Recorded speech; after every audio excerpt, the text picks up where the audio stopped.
Brezza face lift official గా launch అయింది. France లో ఇచ్చే 1 లీటర్ టర్బో ఇంజన్ ని కొత్తగా దీంట్లో ఇంట్రొడ్యూస్ చేశారు. ఈ ఇంజన్ వల్ల 40% ట్యాక్స్ బ్రాకెట్ లో ఉండే ఈ కార్ ఇప్పుడు కేవలం 18% ట్యాక్స్ బ్రాకెట్ లోకి వస్తుంది. అందుకే కొత్త బ్రెజా కేవలం 7.39 lakhs ఎక్స్ షోరూమ్ ప్రైస్ తో స్టార్ట్ అవుతుంది. అన్ని ఇంజన్ ఆప్షన్స్ ని కూడా 6 స్పీడ్ గేర్ బాక్స్ కి అప్గ్రేడ్ చేశారు.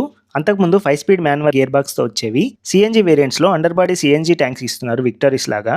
ఫీచర్స్ విషయానికి వస్తే ఫ్రంట్ గ్రిల్ బంపర్ చేంజ్ చేశారు, ఫాగ్ ల్యాంప్స్ పొజిషన్ మార్చారు, ఫ్రంట్ పార్కింగ్ సెన్సర్స్ యాడ్ అయ్యాయి, అలాయ్ వీల్స్ డిజైన్ మార్చారు, పెయింటెడ్ సైడ్ క్లాడింగ్ యాడ్ అయింది. టర్బో ఇంజన్ వేరియంట్స్ లో రెడ్ ఇన్సర్ట్స్, క్వార్టర్ గ్లాస్ పైన టర్బో స్టిక్కరింగ్, టైల్ గేట్ పైన టర్బో బ్యాడ్జింగ్ యాడ్ అయ్యాయి. Front ventilated seats, infotainment screen ని 9 inch నుంచి 10.1 inch కి అప్గ్రేడ్ చేశారు. Updated AC button, 64 colour ambient lighting, HD camera with side view monitoring, cooled wireless charging pad, air purifier, matte brown dashboard, piano black inserts, leatherette seats, cluster లో animations change అయ్యాయి. 5 new safety features add అయ్యాయి.